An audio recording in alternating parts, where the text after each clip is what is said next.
सब इनका सब बिल फेल हो रहा है और इससे चुनावी नियंत्रण स्थापित होगा। अपने मन मुताबिक अधिकारियों को नियुक्त करके आर्थिक बलों का चुनावी दुरुपयोग करेंगे। इसलिए इस बिल को वापस ले सरकार में कि सरकार कोई भी बिल लेकर आती है, क्या सरकार वैसे लोगों से जिनके भलाई का दंभ भरती है वो उनसे राय मशविरा करती है।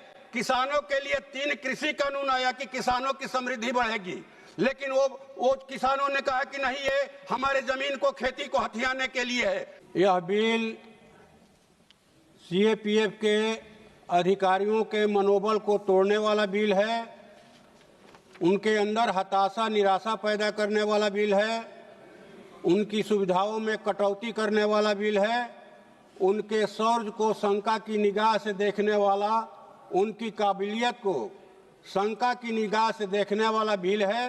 इसलिए मैं इस बिल का विरोध करता हूं और आपके माध्यम से सरकार से मांग करता हूं कि वो तत्काल इस बिल को वापस ले। महोदया, भारत के सर्वोच्च न्यायालय ने सीएपीएफ अधिकारियों को ऑर्गेनाइज्ड ग्रुप ए सर्विस के रूप में मान्यता दी, जिसका अर्थ है कि उन्हें निष्पक्ष पदोन्नति के अवसर मिलना चाहिए। यह विधेयक इसके विपरीत कार्य करता है।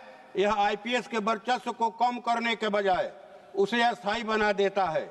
मई 2025 में सर्वोच्च न्यायालय ने मिनिस्ट्री ऑफ होम अफेयर्स को सीएपीएफ कैडर समीक्षा जो 2021 में होनी थी 6 महीने के भीतर पूरी करने का आदेश दिया।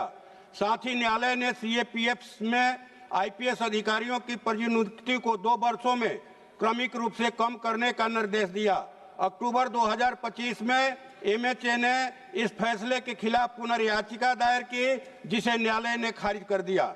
यह समीक्षा सीएपीएफ अधिकारियों और जवानों के लिए नए पद सृजित करने के लिए थी, जो लंबे समय से पदोन्नति में ठहराव झेल रहे हैं। सर्वोच्च न्यायालय द्वारा यह मान्यता सेवाओं में समानता की दिशा में एक महत्वपूर्ण कदम था, जबकि यह विधेयक उस प्रगति के खिलाफ जाता है। महोदया, सीएपीएफ अधिकारियों के करियर विकास को रोकता है।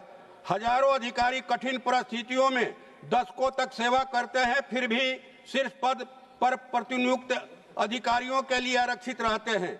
इससे करियर ठहराव और मनोबल में गिरावट आती है।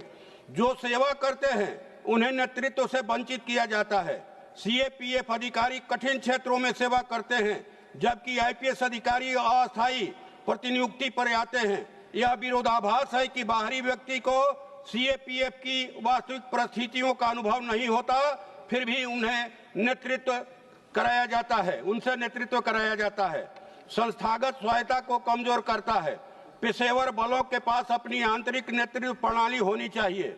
यह विधेयक सुनिश्चित करता है कि सीएपीएफ प्रशासनिक रूप से निर्भर बने रहे। दीर्घकाल में सीएपीएफ बनाम आईएएस संरचनात्मक असमानता, एक और जहां एक सेवा को तेज पदोन्नति और शीर्ष पद मिलते हैं, वहीं दूसरी ओर सीएपीएफ अधिकारियों की उन्नति सीमित रहती है। वास्तविक सुविधाओं की अनदेखी।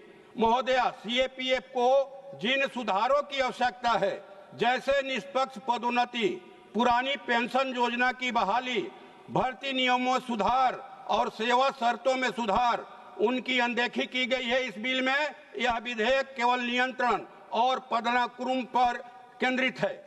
नौकरशाही अभियान जनवाद बनाम संस्थागत लोकतंत्र।